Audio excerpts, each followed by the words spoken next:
नमस्कार, जेके अपडेट में आपका स्वागत है। मैं अश्विनी गुप्ता। हमारे साथ यहाँ पे दो मेहमान मौजूद हैं, भाजपा प्रवक्ता डॉक्टर ताहिर चौधरी जी और साथ में वरिष्ठ पत्रकार सतीश शर्मा जी। आज यहाँ पर जम्मू कश्मीर में एक सबसे बड़ा मुद्दा जो चल रहा है वो चल रहा है रोहिंग्या पर लगातार प्रशासन द्वारा कार्रवाई की जा रही है, लेकिन इस कार्रवाई को कई मायनों से अलग अलग तरीके से भी देखा जा रहा है। इसी पे बात करेंगे डॉक्टर साहब से। डॉक्टर साहब ये बताएं कि जो रोहिंग्या पर कार्रवाई की गई है प्रशासन द्वारा, अभी तक 168 को जो जम्मू से हीरानगर भेजा गया और कल बड़ी ब्रह्मणा से भी 24 जो हीरानगर भेजे गए, तो ये आप बताएं कि ये कार्रवाई आप इसे किस रूप से देखते हैं? देखिए, जहाँ तक रोहिंग्या की बात आती है, पिछले कुछ सालों में इन लोगों का जम्मू कश्मीर में आना, और जब ये लोग आ रहे थे तब भी हम लोग आवाज़ उठाते थे कि जो कुछ भी हो रहा है जम्मू में इन लोगों का आना इलीगल ढंग से गलत हो रहा है। और इन लोगों को जो लोग लाए, जो पॉलिटिकल लीडर्स की बैक रही, जिन एजेंसीज की बैक रही, और जम्मू कश्मीर में जो हालात ख़राब होते रहे। अगर आप ड्रग्स का देखो पिछले कुछ टाइम में, तो ड्रग्स का जो मामले हैं वो बड़े हैं। बहुत सारे घरों के लोगों ने इस चीज़ का नुकसान सहा है और सह भी रहे हैं। और क्राइम बढ़ना, जो नीचे लेबर क्लास लोगों के रोज़गार छिन गए, बहुत सारी चीज़ें होगी। और ये लोग हज़ारों की तादाद में जम्मू कश्मीर में आए हुए हैं, और जो लोग भी इलीगली आए हुए हैं, सेंट्रल हाई कमांड की जो डायरेक्शंस हैं, जो इलीगली आए हैं, होम मिनिस्टर साहब ने पहले भी बहुत बार इस चीज़ को दोहराया कि उन लोगों को वापस जाना पड़ेगा। और मुझे लगता है वो कार्रवाई स्टार्ट कर देगी है सरकार की तरफ से, और इस कार्रवाई को प्रॉपर ढंग से करना चाहिए। सरकार के लिए, एजेंसीज के लिए बड़ी मुश्किलातें आएंगी इस चीज़ को करने के लिए, क्योंकि जहाँ तक रोहिंग्या का सवाल आता है, इन लोगों ने यहाँ के डॉक्यूमेंट्स बना लिए, यहाँ आधार कार्ड बना लिए, पैन कार्ड बना लिए, राशन कार्ड बना लिए, और इन लोगों को आइडेंटिफाई करना। बहुत सारे रोहिंग्या ऐसे हैं जिनकी लड़कियों के साथ श्रीनगर में शादियाँ हुई हैं, वहाँ सेटल हो गई हैं। तो ये चीज़ें बड़ा टफ काम है सरकार के लिए, एजेंसी के लिए। मुझे लगता है कि प्रॉपर ढंग से करेंगे तो ये चीज़ें जल्दी ट्रैक पे आएंगी, और जम्मू कश्मीर के लिए भी, पूरे हिंदुस्तान के लिए भी एक राहत की बात होगी, क्योंकि ये लोग कहीं ना कहीं बहुत बड़ा खतरा थे हिंदुस्तान के लिए भी और जम्मू कश्मीर के लिए भी। वर्मा साहब ये बताएं कि डॉक्टर साहब ने जैसे कि बताया कि सरकार ने बड़ा अच्छा एक स्टेप लिया है, और ये हिंदुस्तान के लिए थ्रेट थे, जम्मू कश्मीर के लिए भी थ्रेट थे, लेकिन कहीं ना कहीं एक सवाल ये भी उठता है कि जब रियासत में बीजेपी पीडीपी की गठबंधन सरकार थी, तब भी रोहिंग्या का मसला लगातार उठ रहा था, तब भी प्रोटेस्ट हो रहे थे, लेकिन एकदम से अब आके ये ऐसी कार्रवाई की गई है। आप इसे किस नज़र से देखते हैं? देखिए, आपका जो सवाल बड़ा वैलिड है, इसलिए कि अभी डॉक्टर साहब ने कहा, वो भी मैं उसको एंडोर्स करके आगे और कहूँगा। देखिए, कोई भी सरकार किसी प्रकार का कदम लेती है, इस प्रकार का खासतौर से, तो देखा जाता है कि आखिर समय कौन सा है। समय की बड़ी इंपॉर्टेंस है इसमें। आप सबको पता है, पूरे हिंदुस्तान के लोगों को पता है कि इसमें 5 राज्यों में चुनाव होने जा रहे हैं, और भाजपा को जो मूल एजेंडा है वो आपको पता है कि इस्म का ज़्यादा आरोप इन पर लगता रहा है। आमतौर पर विपक्ष भी ये आरोप लगाता है। बंगाल और असम, ये 2 सूबे ऐसे हैं जहां पर पोलराइजेशन करने का बहुत बड़ा एक अस्त्र के तौर पर इस्तेमाल हो सकता है। वरना ऐसी क्या बात है कि रोहिंग्या आज ही खतरनाक हो गए। मैं इसमें 2 बातें कहूंगा कि देखिए, इसमें कोई दो राय नहीं कि राष्ट्र हित के साथ कोई कॉम्प्रोमाइज नहीं करना चाहिए किसी भी देशवासी को, लेकिन 2 चीजें हैं, एक मानवीय पहलू, दूसरा है कि राष्ट्र की सुरक्षा से जुड़ा हुआ मुद्दा। अब राष्ट्र की सुरक्षा का मुद्दा ले लीजिए, बड़ा शोर मचाया गया लोगों द्वारा, पॉलिटिकल पार्टीज द्वारा, ये एंटी नेशनल है, ये है हुआ। तो एंटी नेशनल तो पिछले ये करीब 2 दशक से यहाँ रह गए हैं, तो आज एक दिन में कैसे एंटी नेशनल हो गए? क्या मतलब यही है कि आप इसको राजनीतिक अस्त्र के तौर पर इस्तेमाल कर रहे हैं? हाँ, अगर आप इसको वास्तव में मन प्राण से ये मान रहे हैं कि ये मुद्दा एक राष्ट्रीय सुरक्षा से जुड़ा है, तो मैं समझता हूं इससे बेहतरीन कदम नहीं कुछ हो सकता। अभी भी आप देखें कि जिस प्रकार इन्होंने डिपोटेशन का जो सिलसिला बनाया, ये बठिंडी में या दूसरे का जहाँ छापेमारी हो रही है, जहाँ इनका एमएम स्टेडियम में इनकी वेरिफिकेशन की प्रक्रिया जो शुरू हुई, उसमें बहुत से लोग जाली कागजात बना के आ गए। हालांकि बहुत से के पास यूएनआरसी का भी सर्टिफिकेट है, जिस बुनियाद पर वो यहाँ रहे। और मैं मानता हूँ जिस सवाल की ओर आपने इशारा किया, देखिए पहले की 2 हुकूमतों के टाइम खासतौर से आके ये बसे पीडीपी कांग्रेस और एनसी और कांग्रेस के टाइम पे इनकी जो बसावट हुई है जम्मू में करीब 2 दशक से इन्हीं का दौर में हुई है। लेकिन जैसे डॉक्टर साहब कह रहे हैं, इनकी बात बिल्कुल ठीक है कि देखिए स्टेप तो यही आना चाहिए अल्टीमेटली। अगर आपको ये राष्ट्रद्रोही लग रहे हैं, और आजकल तो वैसे भी कहते हैं ना कि आप ये तो खैर दूसरी आला बोलेंगे तो आप पे राष्ट्रद्रोह का मुकदमा लग जाएगा। तो इसलिए बहुत सी बातें आदमी को सोच समझ के बोलनी पड़ती हैं कि कहीं आप एक हल्की सी लकीर है, उस लकीर को अगर जरा आप छुएंगे या क्रॉस करेंगे तो आपकी स्थिति दूसरी बन जाएगी। तो मेरा सिर्फ इतना ये कहना है कि प्रक्रिया बहुत अच्छी है, और जिस तरह ये कह रहे हैं ये बड़ा कॉम्प्लिकेटेड इश्यूज है, जिस तरह शादियां कर ली यहाँ की इन लोगों ने, और अब उनको कैसे आप चिन्हित करोगे, आइडेंटिफाइड करोगे, कैसे उनको क्रैक करोगे कि भैया ये बांग्लादेशी है या आपका बर्मीज है, म्यांमारी है या रोहिंग्या जिसे कहते हैं, आप कैसे, how can you detect them. ये एक सबसे बड़ी सुरक्षा एजेंसियों के सामने मैं समझता हूँ एक बड़ी चुनौती है। इसको इतना सहज नहीं लिया जा सकता। हो सकता है कि एजेंसियों ने इसकी पहले तैयारी की हो। डॉक्टर साहब, जैसे कि वर्मा साहब ने भी सवाल उठाया है कि ये एकदम से 20 साल से यहाँ रह रहे हैं, लेकिन एकदम से ये अभी कैसे राष्ट्र की सुरक्षा के लिए खतरा बन गए? देखिए, मैं आपको ये चीज़ क्लियर करूँ, पिछले 1-1.5 साल से हमारी security agencies, Jammu CID special branches और जो हमारी एजेंसीज के विंग्स हैं वो इन लोगों की वेरिफिकेशन कर रहे थे। ये प्रोसेस बहुत लंबा चल रहा था और ये इनकी इंक्वायरीज हो रही थी डोर टू डोर, जहाँ ये लोग रहते हैं, इनकी बस्तियाँ हैं, और जो भी इंसिडेंट्स जम्मू में होते रहे, चाहे आप सिंधुआ की जहाँ पे हमारे आर्मी के कैंप्स हैं वहाँ पे कुछ ऐसी वारदातें हुई जहाँ पे ये लोग इन्वॉल्व हुए, और बहुत सारी चीज़ें हुई, कुछ बाहर के कुछ ऐसे हुए जहाँ पे बर्मा के लोग इन्वॉल्व पाए गए, इन्वेस्टिगेशन हुई और सभी नेशनल कवरेज ने भी इस चीज़ को उस टाइम पे बताया। और जब से इन लोगों का यहाँ पे मेजॉरिटी में आना, यहाँ पे आहिस्ता आहिस्ता इनका जो एक फैलाव था वो बढ़ता आ गया। इनकी पूरी कॉलोनियाँ इनकी बनी हुई हैं, वेल प्लान कॉलोनीज बनी हैं। वहाँ पे इन्होंने अपनी शॉप्स, जो चीज़ें ये लोग खाते हैं, जो पहनावा पहनते हैं, उसकी दुकानें, उनकी मार्केट्स वो भी इन्होंने खोली। ये लोग बड़े वेल प्लान के साथ आहिस्ता आहिस्ता एस्टेब्लिश होना शुरू हो गए। उसके पीछे पुरानी सरकार उनकी क्या मंशा थी वो भी चीज़ें आहिस्ता आहिस्ता क्लियर होंगी जब ये सारी चीज़ें सामने आएंगी। तो ये सारी चीज़ें देखते हुए जम्मू में ड्रग्स का बहुत ज़्यादा तस्करी का होना, हमारे जो आने वाली जो जनरेशन हैं वो आहिस्ता आहिस्ता उस चीज़ में इन्वॉल्व हो रही थी पूरी तरह से। और क्राइम जहाँ जहाँ पे भी हो रहे थे, चेन स्नैचिंग, चोरियाँ और बड़े जो क्राइम हो रहे थे रेगुलर रूटीन में, वहाँ पे भी ये लोग इन्वॉल्व होते थे, पकड़े जाते थे। और सेंट्रल हाई कमांड का एक डिसीजन जो पिछले बड़े लंबे टाइम से चल रहा था, और हमारे ऑनरेबल होम मिनिस्टर साहब अमित शाह साहब ने बार बार कहा था, जो बाहर के घुसपैठिया हैं, किसी भी कंट्री के हैं, जो इलीगल तरीके से हिंदुस्तान में आए हैं और देश के लिए, सुरक्षा के लिए, सिक्योरिटी के लिए ख़तरा है, उन लोगों को वापस जाना पड़ेगा। और उसका एक प्रोसेस स्टार्ट किया गया है। इन चीज़ों में टाइम ज़रूर लगता है, ये नहीं हम कहेंगे कि ये टाइम क्यों चुना गया, ये टाइम तो कभी ना कभी आना था, वो दिन आ चुका है। और मुझे लगता है कि हमारी सिक्योरिटी एजेंसीज, हमारी सरकार इसको प्रॉपर ढंग से करेगी और एक बड़ा अच्छा मैसेज देश की 135 करोड़ जनता के सामने। अभी जैसे डॉक्टर फारूक अब्दुल्ला साहब ने कहा कि इस मामले को बड़ा मानवीय तरीके से लेना चाहिए, ये ऐसी ही बात जो है अपनी पार्टी के सीनियर वाइस प्रेसिडेंट गुलाम हसन मीर जी ने कल कही। और ये भी कहा गया डॉक्टर साहब की तरफ से, डॉक्टर फारूक अब्दुल्ला की तरफ से, कि वहाँ के हालातों को भी सरकार को देखना चाहिए जहाँ से ये लोग आए हैं। उस पर आप क्या कहेंगे? देखिए, जहाँ तक आज़ाद साहब की बात हो, अपनी पार्टी के जो प्रेसिडेंट हैं उनकी बात हो, डॉक्टर फारूक अब्दुल्ला साहब की बात हो, इन लोगों ने कुछ ना कुछ बयान देने हैं, क्योंकि पॉलिटिकल पार्टीज़ के हेड हैं, अपनी अपनी जमात को रिप्रेजेंट करते हैं लोग, और इनके बयान देना इनकी मजबूरियां हैं, और इनके बयानों से बात नहीं चलेगी।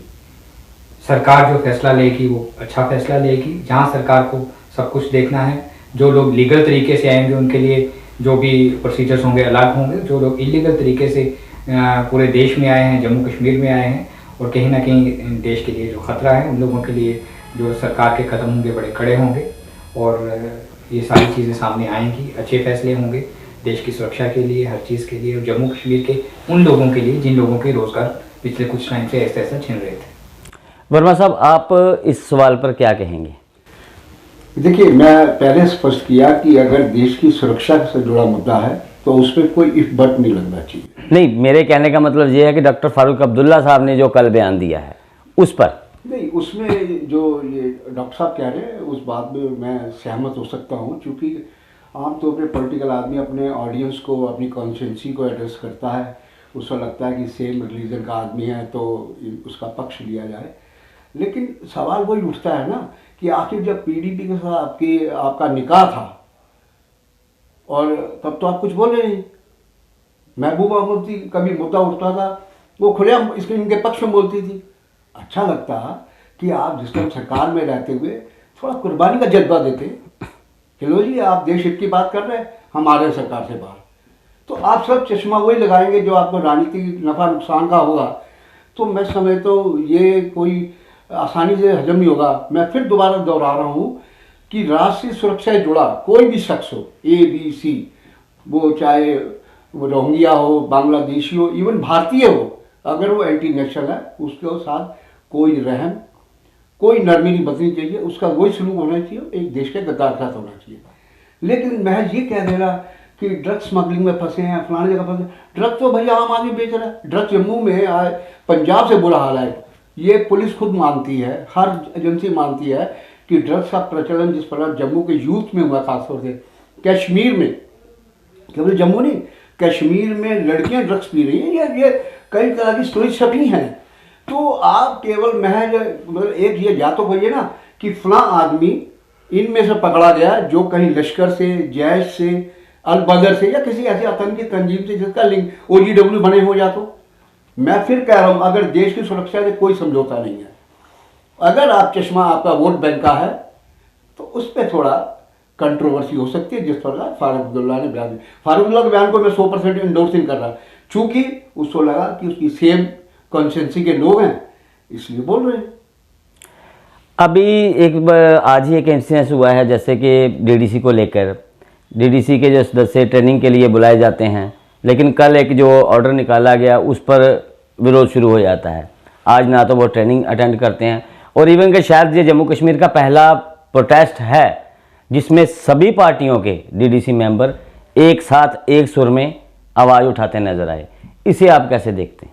नहीं, देखिए, जिस प्रकार, पहली बात तो मैं अप्रिशिएट करूंगा नरेंद्र मोदी सरकार को इस मामले में, कम से कम, और अमित शाह को, कि उन्होंने जम्मू कश्मीर स्टेट में ये पहली बार इस सिस्टम को इजाद किया, अमल में लाए।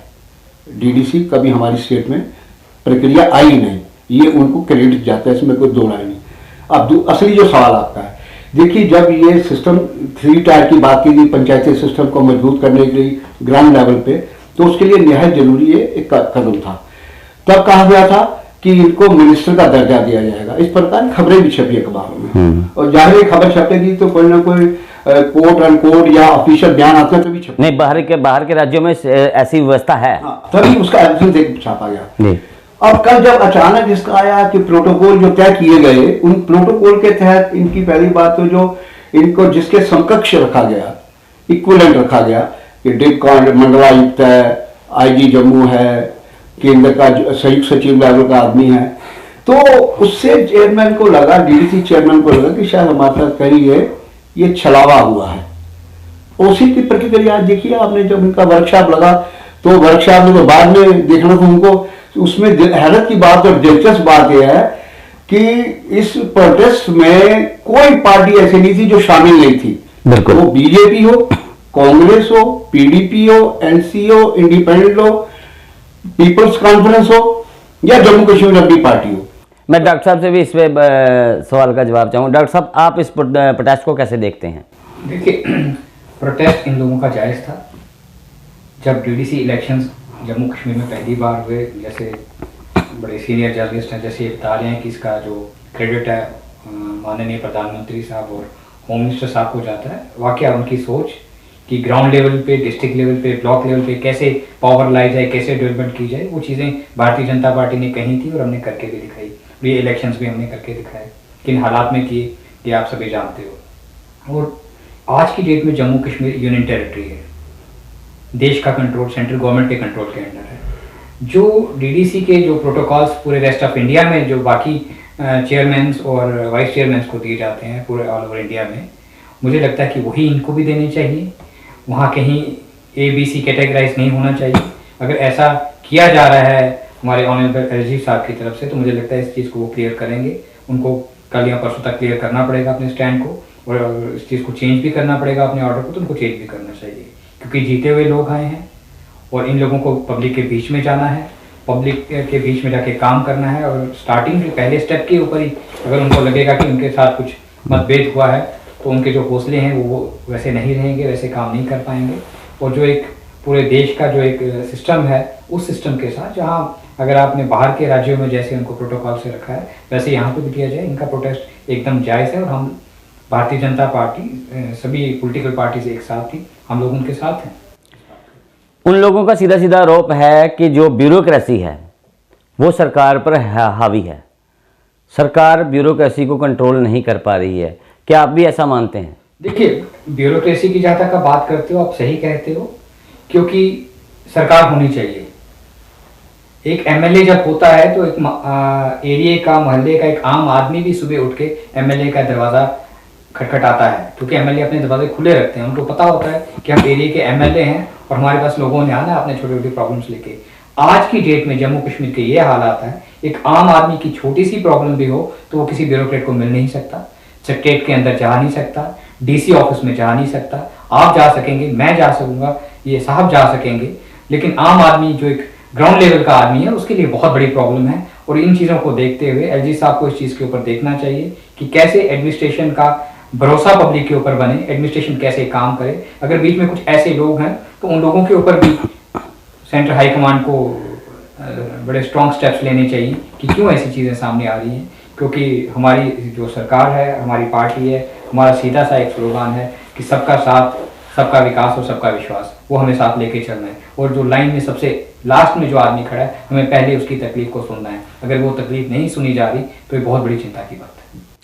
वर्मा साहब, आप बताएं इस पे कि आज सरकार भी सेंटर में बीजेपी की है, जम्मू कश्मीर में अगर यूटी में उपराज्यपाल बैठे हैं तो वो भी बीजेपी के हैं, तो फिर ये दिक्कत क्यों हुई? देखिए, जिस तरह डॉक्टर ताहिर ने बताया, इनकी बात ठीक है कि मसला इनको अल्टीमेटली तो जो एडमिनिस्ट्रेटिव हेड यहाँ पर लोकप्रिय सरकार तो है नहीं, इलेक्टेड गवर्नमेंट तो है नहीं, तो अल्टीमेटली कौन हेड है? एलजी साहब। एलजी साहब को ये सब सॉर्ट आउट करने पड़ेंगे अगले 24-48 घंटे में। नहीं तो जिस प्रकार आज विरोध हुआ है, मैं समझता हूँ कि ये कहीं और दूसरा रूप ले गया, जैसे उन्होंने थ्रेट किया भाजपा। हाँ, भाजपा के चेयरमैन ही रामगढ़ से जो जीते हैं केशव दत्त जी, उन्होंने क्लियर कहा, जेके अपडेट से बात करते हुए उन्होंने सीधा कहा है कि आज का प्रोटेस्ट जो है सरकार के वेन्यू पर था, लेकिन अगर उनकी बात नहीं मानी जाती है तो कल का प्रोटेस्ट उनका तरीका भी उनका होगा और वेन्यू भी उनका होगा, फिर सरकार की दिक्कतें बढ़ेंगी। वही तो मैं कह रहा था कि कल को हो सकता है अगर ये जितने डिलेंगे। हालांकि जिस ओर आपने भी कहा, डॉक्टर साहब ने कहा कि ब्यूरोक्रेसी, देखो लोग क्यों चुनते हैं लोकप्रिय सरकारें? करप्शन है, तमाम बातें होती हैं, लेकिन एक सहजता होती है उनमें बात करने की आम आदमी की दिक्कत को लेकर। ब्यूरोक्रेसी में नहीं होती। ब्यूरोक्रेसी जिस प्रकार की उनको प्रशिक्षण ट्रेनिंग दी जाती है उस स्टाइल में काम करते हैं। बहुत कम अवसर मैंने देखे अपने जीवन में, बड़े लोग देखे हैं जो जिनके अंदर ह्यूमनिटी, मानवता भी दिखाई देती है, कहते यहाँ चल रहा है इंसानियत का काम है, कर दो। लेकिन ये जो मसला है, ये जाहिर तौर पर ये ब्यूरोक्रेसी ने कहीं ना कहीं पेच फंसाए हैं, जिसकी वजह से हुआ है। और मैं मतलब जानबूझकर, हाँ, मैं गालिब का शेर है, कहते ये 4 दिन की दुनिया है गालिब, पलकों पे बिठाया जाता है नजरों से गिराने के लिए। पहले इनको पलकों में बिठाया गया, क्या कि आप मिनिस्टर बनेंगे, और अब नीचे गिराया जा रहा है। आज के वहाँ के प्रोटेस्ट में ही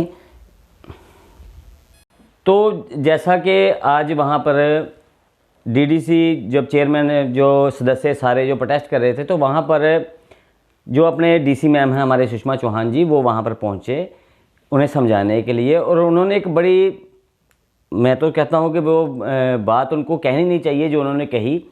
उन्होंने उन सभी सदस्यों को कह दिया कि आपका ये तरीका गलत है, आप अंदर टेबल पर बैठकर भी बात कर सकते हैं, आप अगर कन्वेंशन सेंटर के बाहर लॉन में प्रोटेस्ट कर रहे हैं तो ये आपका तरीका गलत है। हालांकि उस पर सभी भड़के और उन्होंने विरोध भी किया, तो डीसी मैम को थोड़ा सा पीछे हटना पड़ा। आप इसे कैसे देखते हैं? देखिए, मेरा मानना है कि ये हमारे कॉन्स्टिट्यूशन में एक अधिकार है कि अगर आप कोई आपके साथ अनजस्टिस दिख रही है तो आप प्रोटेस्ट कर सकते हैं पीसफुल मीन से, शांति, हिंसा नहीं होनी चाहिए उसमें। और दूसरी बात, इनको डीजी मैडम को ये समझ लेना चाहिए था, समझदार है, सीनियर IAS अफसर है और बड़े अलग अलग ओहदों पर इनको समझ पता भी है कि ये अगर इसमें बीजेपी के चेयरमैन शामिल हैं तो इसका मतलब समझना चाहिए कोई पॉलिटिकल स्टंट नहीं है। ऑपोजिशन करती तो एक होता है कि ऑपोजिशन की तो आदत है जी सरकार के खिलाफ नारेबाजी करना, लेकिन जब रूलिंग पार्टी के भी उसमें अंदर जब चेयरमैन, डिप्टी चेयरमैन और मेंबर्स हैं तो उसकी गंभीरता को समझा जाना चाहिए था। और हालांकि उनका हो सकता है कि उनके लहजे में कोई फ़र्क हो, लेकिन बात तो अल्टीमेटली टेबल पे होनी है ना।